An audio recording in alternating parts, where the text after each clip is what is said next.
지난주에 광고 드렸던 것처럼 제가 지난 월요일에 저희 교단 신학교인 한신대학교 발전을 위한 공청회에 다녀왔습니다. 그 공청회를 하게 된 이유가 있지요. 제가 한신대학교 개혁발전특별위원회에서 활동하게 된 이유도 있고요. 학교가 약 2년 전에 총장 선출로 인해서 내홍을 겪었고 그 뒤에 이사회에 또 다른 문제가 생겼고 그래서 학내 갈등과 분규가 생겨서 그것을 해결하기 위해서 들어갔습니다. 그런데 들어가서 보니까 종합대학인 한신대학교뿐만 아니라 또 다른 문제가 한쪽에 또 생겨 있어요. 뭐가 생겼냐면 한신대학교는 우리 교단의 한국기독교장로회 목회자 양성을 위해서 만들어 놓은 학교인데 한 5년 전부터 신학생이 들어가질 않아요. 입학을 하지 않아요. 그러면 무슨 문제가 생기겠습니까? 저희 교단에 있는 교회에 매년 100명의 목사님이 안수를 받아야 교단이 유지가 되는데 5년 전부터 대학원에 입학하는 학생이 40여 명으로 줄어들었어요. 그리고 저희 교단은 대학원을 졸업해야만 목사 고시 자격이 주어지니까 이 이야기는 무슨 얘기냐면 시험을 칠 수 있는 사람, 목사 고시에 응시할 수 있는 사람이 40명이 안 된다는 이야기죠. 그러니까 목회자 수급에 아주 심각한 문제가 생긴 것을 발견하게 됐습니다. 그래서 제가 주로 발제한 내용은 무슨 이렇게 학교가 어떻다 저떻다 이게 아니라 신학교육에 문제가 생겼고 이 신학교육은 공동체성의 붕괴로 시작이 되었다. 그래서 공동체성을 학교에서 회복시키면서 우리 신학교육을 다시 회복시켜야 된다. 이런 류의 발제를 했습니다. 제가 무엇을 했는지를 말씀드리고 싶은 게 아니라 이런 공청회를 하고 여기에 대해서 많은 목사님들이 근심하고 걱정하면서 교단을 위해서 공청회도 하고 우리가 성도들에게 기도를 부탁드리는 이유가 있는 거죠. 그 학교가 자기의 제기능을 발휘하고 있으면 우리가 근심할 이유가 없습니다. 그런데 제기능을 발휘하지 못하니까 근심하면서 문제가 있으니까 공청회라는 걸 하게 되는 거죠. 오늘 말씀의 제목이 근심하지 말라라고 말씀이 제목이 되어 있는데요. 우리가 지난달부터 성령 강림절을 맞이하면서 성령의 역할들에 대해서 이야기하고 있는데 오늘 에베소서 4장 30절 말씀에 보면 하나님의 성령을 근심하게 하지 말라 하고 말씀하고 있다는 거죠. 도대체 우리가 왜 성령을 근심하게 할까? 그래서 이 근심은 누가 하는가 하는 것을 찾아보았습니다. 보았더니요, 근심하게 되는 것이 주로 가장 많은 근심 누가 하냐면 부모가 자녀를 위해서 근심해요. 부모가 자녀를 위해서 근심하는 이유가 무엇입니까? 자녀가 자기가 해야 될 역할들을 온전히 하지 못하니까 부모가 자녀들을 위해서 근심하죠. 자녀가 아프면 아프다고 근심하고 공부를 하지 않으면 공부를 하지 않는다고 근심하고 너무 많이 놀면 너무 많이 논다고 근심하죠. 자신이 해야 될 일을 온전히 하지 못하니까 그래요. 성도가 스스로 자기 자신의 인생을 놓고도 근심하기도 합니다. 앞으로 내 인생에 벌어질 미래가 어떻게 돼야 될지 모르겠고 나의 불분명한 미래 혹은 내가 계획했던 것과 다르게 사업이 진행되었을 때 이럴 때도 우리가 근심하게 됩니다.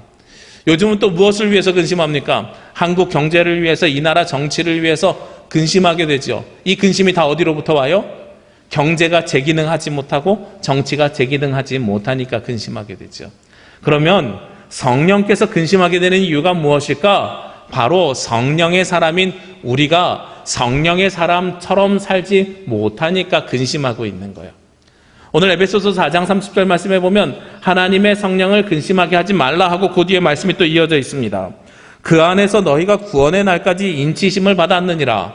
우리가 언제까지요? 구원의 날까지 인치심을 받은 사람. 이 인치심이라는 것이 헬라어 원어로 스티그마타라는 건데 이 스티그마가 무엇을 뜻하냐면 우리가 계약할 때요, 도장 찍을 때 도장인 이렇게 써 있잖아요. 그 인을 이야기하는 거예요. 그러니까 우리가 구원받을 것을 인치심 받았다, 도장 확인받았다는 겁니다. 그러니까 우리가 그것을 끝까지 하고 싶지 않아도 하나님께서는 우리를 이미 확증하셨고 확인하셔서 하나님의 사람으로 삼으셨다는 거예요. 그러니까 우리는 이미 하나님의 사람이 되었으니 하나님의 사람으로 성령을 근심하게 하지 않고 살아야 되는 거죠. 가끔 아들을 놓고 이야기할 때 그런 이야기를 해요. 너 그런 식으로 하면 아빠가 뭐 안 사줘? 보통 부모가 그렇게 이야기하잖아요. 아빠 말씀 잘 들으면 약속을 하고 뭘 사줄게 이렇게 약속을 하잖아요. 그런데 아들이 뭐라고 이야기하냐면 처음에는 네 하고선 하다가 이게 무기가 돼서 아빠가 자꾸 잔소리를 하니까 나중에 뭐라 그래요? 안 사줘도 돼요 이렇게 이야기를 해요. 그렇게 되면 아빠가 역으로 화가 나죠. 우리가 성령을 근심하게 하면서요, 저 구원 안 받아도 돼요. 그럼 누가 화가 나시겠어요? 하나님께서 진노하고 분노하시겠죠. 하나님께서는 그것을 우리에게 도장 찍어주심을 통해서 약속하셨는데 우리가 그 약속대로 살지 아니하고 근심하게 하고 있는 삶을 살아가고 있다는 겁니다. 자, 그러면 도대체 우리가 어떤 인생을 살고 있기 때문에 성령께서 우리 때문에 근심하고 계실까? 오늘 성경에 보면 크게 4가지를 이야기하고 있습니다. 먼저 25절 말씀에 보니까요, 그런즉 거짓을 버리라 이렇게 이야기를 해요. 이것은 반대로 이야기하면 무엇을 하고 있습니까? 우리가 거짓을 행하고 있다는 거죠. 두 번째로는요, 분을 내어도 죄를 짓지 말고 해가 지도록 분을 품지 말아라. 우리가 분내는 것이 성령을 근심하게 하는 겁니다. 세 번째는요, 마귀에게 틈을 주지 말아라. 마귀에게 틈을 주는 것이 성령을 근심하게 하는 겁니다. 네 번째는요, 도둑질하지 말아라. 도둑질하는 것이 바로 성령을 근심하게 하는 일이라는 거예요. 그리고 맨 마지막에 하나가 더 있긴 합니다만, 이것이 무릇 더러운 말을 너희 입 밖에도 내지 말아라. 이것이 우리가 성령을 근심하게 하는 일이라는 겁니다. 우리가 다 알아요. 이런 일 하면 안 돼요. 거짓말하면 안 되고요. 도둑질하면 안 되고요. 분내면 안 되고요. 그리고 더러운 말 밖으로 내뱉으면 안 되고요. 마귀가 틈을 타면 안 되는 건 우리가 다 알고 있습니다. 그럼에도 불구하고 우리가 계속 이런 삶을 살아가고 있다는 거죠. 여기에는 또 다른 전제가 하나가 더 있습니다. 바로 위에 있는 말씀인데요. 에베소서 4장 22절에서 24절에 보면 아주 유명한 말씀이 나옵니다. 우리가 잘 알고 있는 말씀이에요. 너희는 유혹의 욕심을 따라 썩어져가는 구습을 따르는 옛사람을 버리고 오직 너희의 심령이 새롭게 되어서 하나님을 따라 의와 진리의 거룩함으로 지으심을 받은 새 사람을 입으라 하고 말씀하거든요. 이게 어떤 사람입니까? 예수 그리스도를 믿기로 작정하고 어디에 이른 사람이요? 구원의 인치심을 받은 사람들이 바로 이런 사람들이에요. 이 22절부터 24절의 말씀을 요약하면 그렇죠. 썩어져가는 구습을 버리고 우리의 심령이 새롭게 되어 새 사람을 입으라 이렇게 말씀하고 있잖아요. 우리가 하나님의 자녀가 되었다는 것, 교회를 다닌다는 것, 예수 그리스도를 믿고 따른다는 것은요, 새 사람이 되었다는 건데 이 새 사람의 전제가 있죠. 썩어져가는 구습을 버려서 우리의 심령을 새롭게 만들어야 새 사람이 된다는 겁니다. 이것이 어떤 사람들입니까? 교회 공동체에 있는 사람들입니다. 오늘 25절 말씀을 다시 보면은요, 그런즉 거짓을 버리고 다음에 그 뒤에 말씀이 있어요. 각각 그 이웃과 더불어 참된 것을 말하라. 그러면서 이는 우리가 서로의 지체가 됩니다. 거짓을 버려야 되는 이유가 우리가 지체가 되기 때문에 그렇거든요. 앞에 있는 4장 1절부터 쭉 말씀하는 게 뭐냐면 예수 그리스도를 머리로 삼고 우리가 교회를 이루는 지체라는 거예요. 이 지체라는 게 무엇입니까? 한 몸이고 한 몸에서 어떤 성도는 머리의 역할을, 어떤 사람은 눈의 역할을, 어떤 사람은 손가락의 역할을 감당하는 것이지요. 이것이 지체입니다. 내가 손가락이 지체이고 눈도 지체이고 발가락도 지체이고. 그러니까 우리는 공동체를 위해서 무엇을 해야 되느냐? 썩어져가는 구습을 버리고 우리의 심령을 새롭게 해서 새 사람이 되어서 공동체의 구성원이 되는 거예요. 하나님 나라 교회 공동체의 구성원이 되었어요. 그래서 구원의 날까지 우리는 그 구원에 이를 수 있도록 인치심을 받은 사람이죠. 그래서 우리가 썩어져가는 구습을 버려야 돼요. 썩어져가는 구습이 뭐예요? 세상에서 살던 대로 살아가는 우리들의 모습. 세상에서 살던 대로 썩어져가는 우리들의 구습, 우리들의 모습이 거짓말하는 거, 도둑질하는 거, 마귀에게 틈을 주는 거, 이런 것들이 그 구습이라고 하는 거죠. 근데 이 구습이라는 게요, 정말 안 바뀌어요. 참 힘들어요. 제가 가만히 보니까 제 주변에서 거짓말을 정말 많이 하는 한 사람이 있어요. 누가 제 주변에서 가장 거짓말 많이 하느냐 보았더니 우리 아들이에요. 큰아들 특히. 왜 거짓말 많이 하느냐면 여름이 되니까요. 집에 오라고, 집에 오면 제일 먼저 하라고 하는 게 뭐냐면 엄마도 아빠도 동일하게 이야기해요. 손발 씻고 세수하고 옷 갈아입고 그 다음에 우유를 먹든 물을 먹든 TV를 보든 뭘 해라. 그러면 아이가 뭐라 그래요? 네. 근데 다음날 집에 들어오면 제일 먼저 뭐 할까요? 냉장고 열면서 리모컨으로 TV를 틀어요. 화장실은 들어가지도 않아요. 근데 참 놀라운 것은요, 여름이 돼서 땀 냄새가 나니까 특히 저희 아들이 태권도를 갔다가 6시에 집에 들어오거든요. 그러니까 태권도 하고 하면 얼마나 요즘 땀이 나겠어요. 그래서 땀나서 덥다고 옷을 벗는데 TV를 틀면서 이불을 가지고 와서 그걸 덮으면서 덮어요. 그러니까 오늘 밤에 자야 되는데 그 쩐내가 이렇게 이불에 대니 안 되잖아요. 그러니까 그거 하지 말라 그러면 네, 내일부터 그럴게요. 그러고선 다음날 또 어떻게 해요? 똑같이 해요. 매일 거짓말하는 것 같아요. 우리가 썩어져가는 구습을 버린다고 하는 것은 나의 나쁜 습관을 버리고 내가 새 사람이 되겠다고 하는 하나님과의 약속이거든요. 우리가 가정생활도 그렇지만 이 습관을 버린다는 것이 쉽지 않습니다. 우리가 세상에서의 습관을 버리고 그리스도 안으로 들어와야 되는데 세상에서의 습관을 버리는 것도 쉽지 않은 일입니다. 나도 모르게 하던 언어 습관이나 행동 습관이나 이런 것들이 그대로 드러나고 있잖아요. 근데 오늘 성경에서는요, 그것 때문에 누가 근심한다고요? 성령께서 근심한다고요. 부모님이 그것 때문에 자녀들 보면서 근심하지 않으십니까?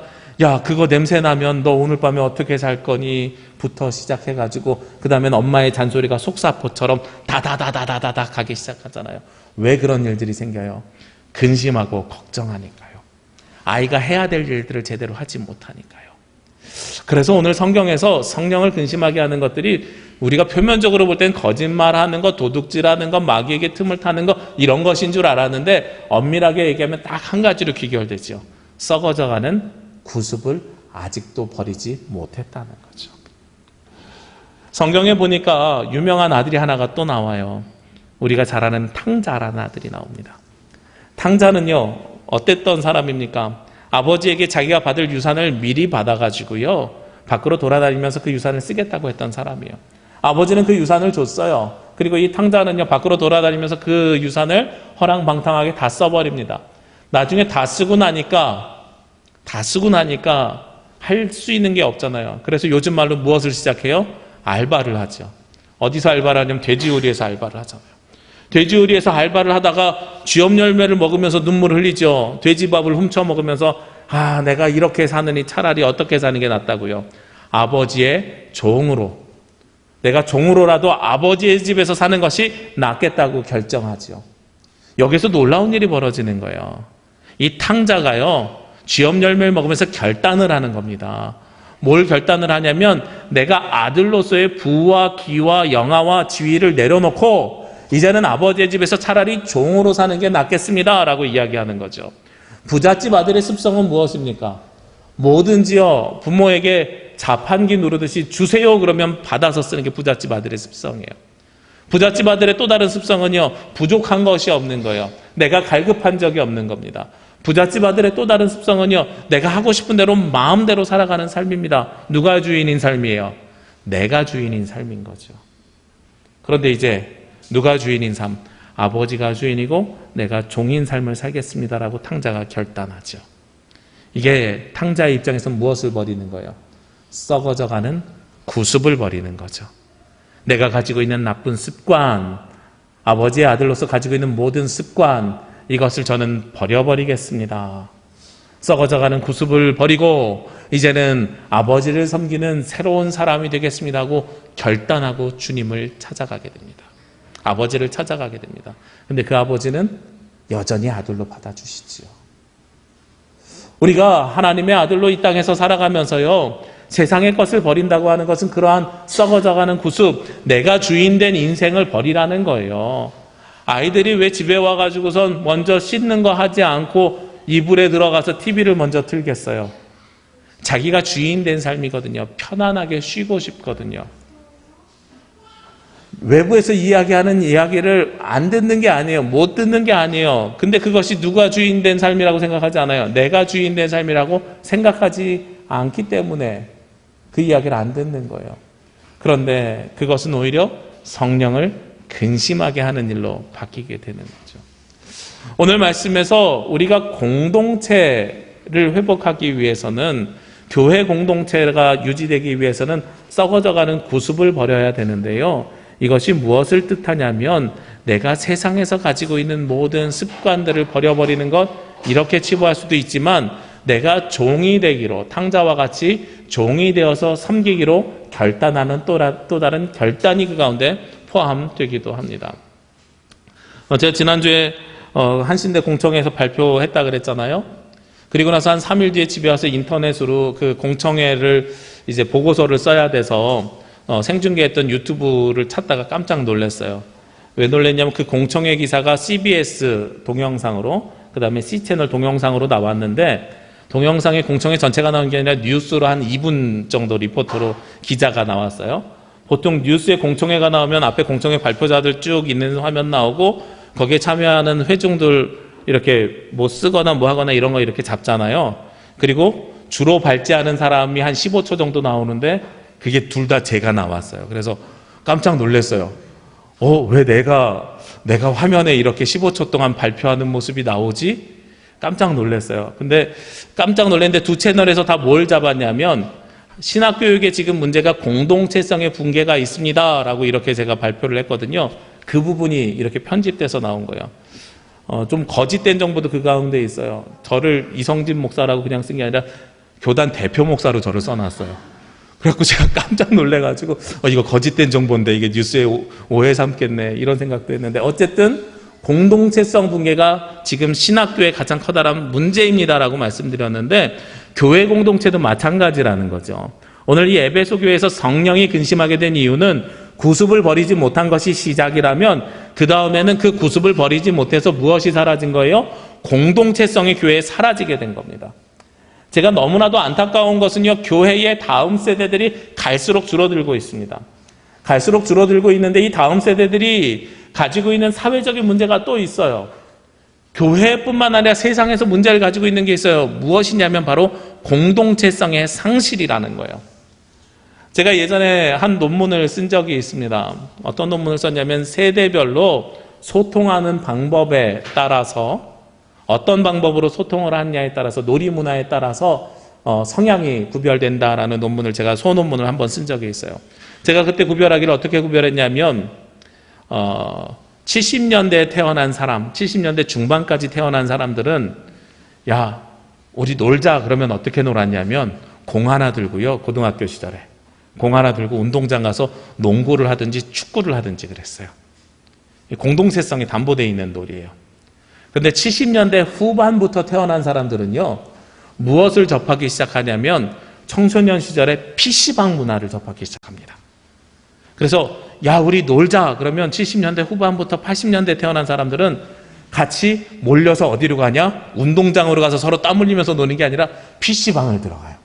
그래서 PC방에 앉아서 모두 다 칸막이 쳐져 있는 곳에서 각자 하고 싶은 것만 하고, 야, 잘 놀았다 하고 집에 갑니다. 근데 조금 더 지나잖아요. 2000년대의 청소년 시절을 보내는 사람, 그러니까 태어난 걸로 이야기하면 80년대 후반에서 90년대 태어난 사람들은 더 심각한 문제를 가지고 있어요. 이젠 그네들은 놀자 그러면 PC방도 안 가요. 놀자 그러면 어디로 가냐면 다 스마트폰 꺼내가지고요, 말 한마디도 안 하고 깜짝 놀랐어요.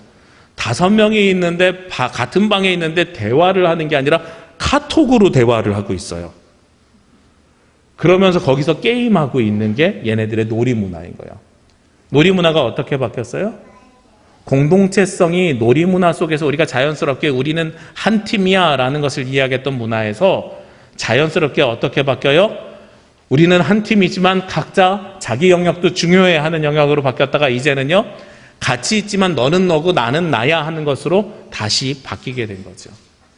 이들이 나중에 성인이 되면 어떤 공동체성을 가지고 살아갈지가 참 궁금해집니다. 근데 나라를 이루고 있다는 것, 교회를 이루고 있다는 것은 모두가 다 무엇이 전제냐면 공동체의 전제거든요. 공동체는요, 당연히 앞서가는 사람이 있고, 공동체는 당연히 누군가가 희생해야 되는 것이 있습니다. 그래야 모두가 함께 살아가거든요. 근데 이 공동체성이 사라지면 모두가 희생하려고 하지 않는 삶으로 바뀌게 되는 거죠. 잘 보십시오. 운동할 때는요, 축구를 하면 맨 나중에 누가 주목받습니까? 골을 넣은 사람이 주목받아요. 그런데 그 사람이 골을 넣기 위해서 수비도 열심히 해야 됩니다. 월드컵 기간이니까 우리가 잘 봐야 돼요. 우리는 골을 넣은 사람만 기억하지만 수비를 잘 못하면, 골을 많이 먹으면, 이 사람이 아무리 2골을 넣어도 수비수가 잘못해갖고 5골을 먹으면 우리는 지는 거예요. 그러니까 저 사람이 골을 넣기 위해서 우리가 이기기 위해서는 잘 막아야 되는 희생이 있어야 됩니다. 이게 공동체성이 있는 게임이에요. 놀이에요. 그런데 PC방 문화만 되더라도 어떤 문화가 생겨납니까? 각자 칸막이 치고 서로 소통만 안 하는 게 문제가 아니라 자기 하고 싶은 걸 하는 거예요. 누가 다 주인공이에요? 내가 다 주인공이에요. 그 누구도 희생하지 않아요. 스마트폰으로 하는 게임은 더 해요. 우리가 소통의 문제에서 머물러 있는 것이 아니라 그 누구도 공동체를 위해서 희생할 생각을 하지 않는다는 거예요. 공동체가 무너져 버린 거죠. 성령이 근심하는 것은요, 썩어져가는 구습을 우리가 버리지 못한 것뿐만 아니라 구습을 버리지 못해서 공동체에 균열이 생기고요, 그 누구도 희생하지 않아가지고 공동체가 유지되지 못하기 때문에 성령께서 근심하고 있다는 거죠.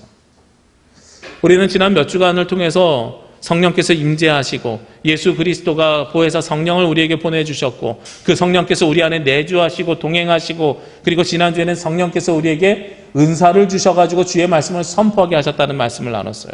그렇게 이 교회 공동체는 무슨 공동체냐면 바로 성령께서 인도하시고 성령께서 주관하는 공동체여야 되는 겁니다. 그런데 이 공동체가 깨어지고 균열이 되기 시작하면서 썩어져가는 구습 때문에 우리가 서로가 용납하지 못해서 공동체가 부서질 위기에 봉착하게 되면서 성령은 그 근심을 더하게 되는 거죠. 그럼 우리는 어떻게 살아야 됩니까? 오늘 말씀 31절, 32절 말씀에 보면 성령을 근심하게 하지 않는 삶을 이야기합니다. 먼저 31절에는 우리가 하지 말아야 될 것을 이야기하는데요.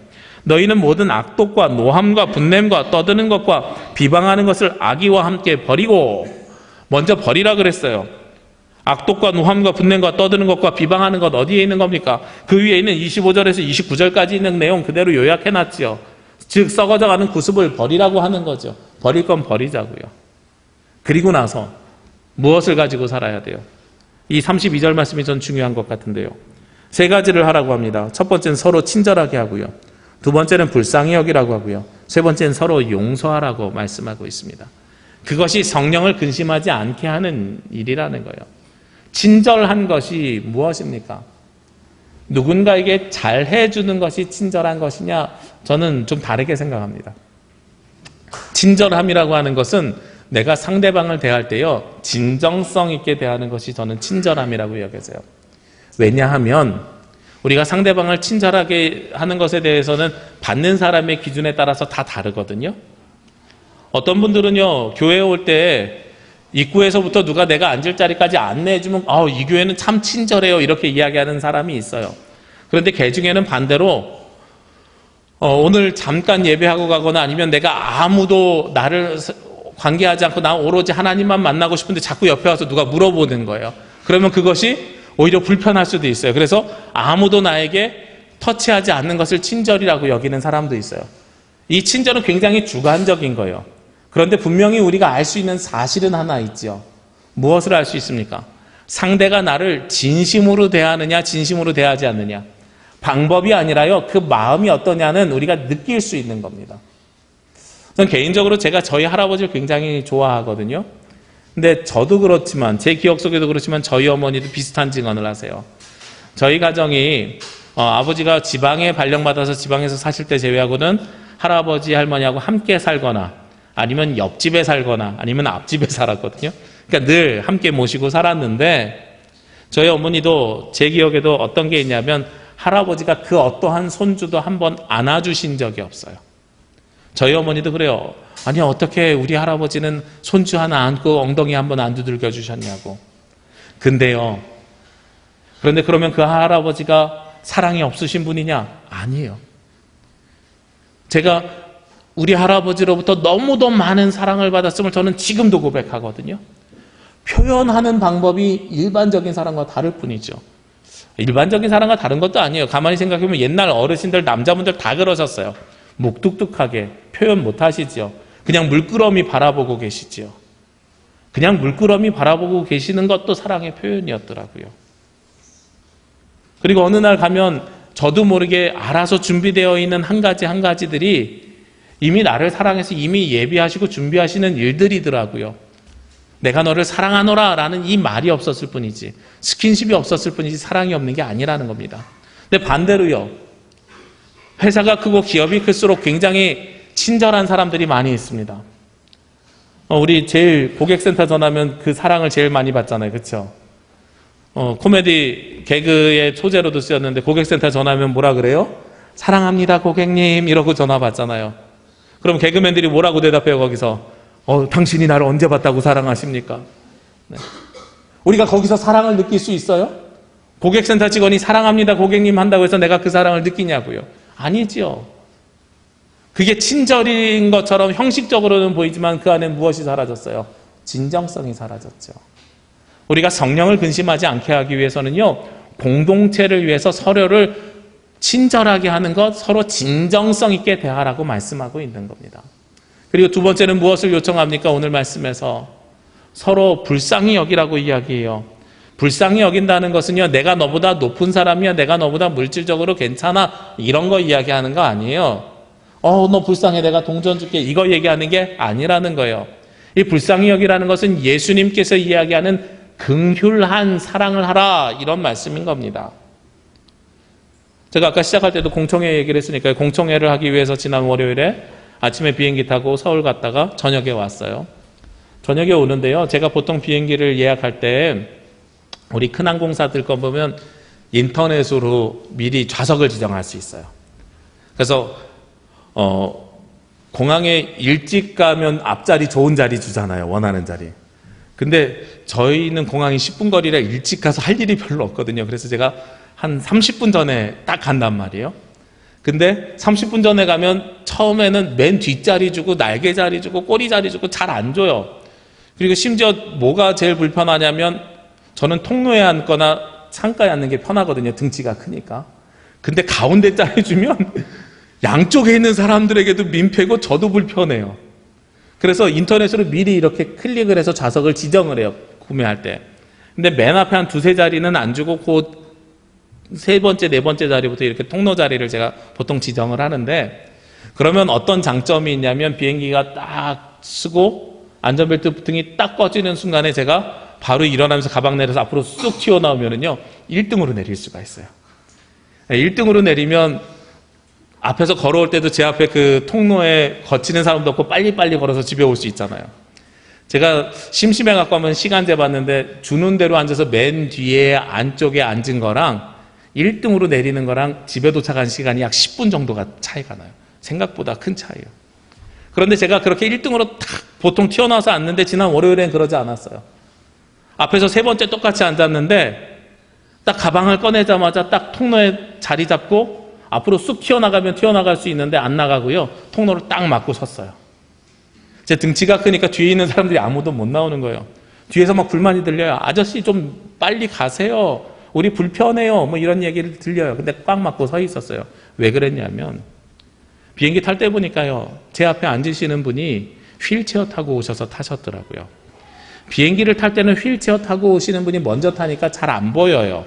근데 내릴 때 제가 앞으로 휙 나가서 사람들이 줄 서기 시작하면 그분은 언제 내려야 돼요? 모든 사람이 다 내리고 내려야 돼요. 그래서 딱 맞고 섰는데 그분이 제가 불쌍해서 그런 게 아니에요. 그분이 휠체어를 타고 먼저 내려도 제가 걸어서 나오면 제가 훨씬 빨리 집에 갈 수 있어요. 이건 아무것도 아니에요. 뭐냐면 배려라는 거예요. 상대방을 불쌍히 여긴다 그러면 나는 괜찮은 사람이고 너는 불쌍한 사람이야 이렇게 이야기할 수 있는데 그게 아니라 우리가 그리스도 안에서 공동체를 유지하기 위해서는 성령을 근심하지 않게 하기 위해서는 무엇을 하라고 이야기하는 거냐면 긍휼한 마음을 얻었으면 그 사람을 향해서 배려해 주라고 이야기하는 겁니다. 그것이 바로 성령의 사람들의 모습이라는 거죠. 마지막 세 번째로 용서하라고 말씀하고 있습니다. 우리가 서로 대화가 되지 아니하고 분냄을 해치지 못하는 것이 무엇 때문입니까? 우리 가운데 분이 가득 차 있으면 서로 대화가 어렵지요. 서로 소통이 어렵습니다. 무엇이 안 되기 때문에요? 용서가 안 되기 때문에 그렇죠. 요즘 남과 북이 정상회담을 하면서 평화 무드예요. 제가 곰곰이 생각해 봤어요. 우리 어르신들에게 저 북한이라는 대상은 어떤 대상인가? 저 북한이라는 대상이 우리 어르신들에게는요, 용납의 대상이 아니라 용서의 대상이더라고요. 저는 전쟁을 경험하지 않아서 저들도 사람이고 우리가 저들의 체제 다름을 용납하고 대화해도 되지 않을까 제가 생각하는 거였거든요. 근데 어르신들은 전쟁을 경험했어요. 전쟁을 경험했다는 건 내 사랑하는 사람을 저 사람들이 죽였다는 거예요. 내 사랑하는 사람을 다시 못 만나게 38선을 가로질러서 나눠버렸다는 겁니다. 우리에게 상처와 아픔을 주었다는 거예요. 나에게 분과 화를 주었다는 겁니다. 그러니까 분과 화를 준 사람은 우리는 어떻게 해야 돼요? 용납이 불가능해요. 용서해야 되는 거예요.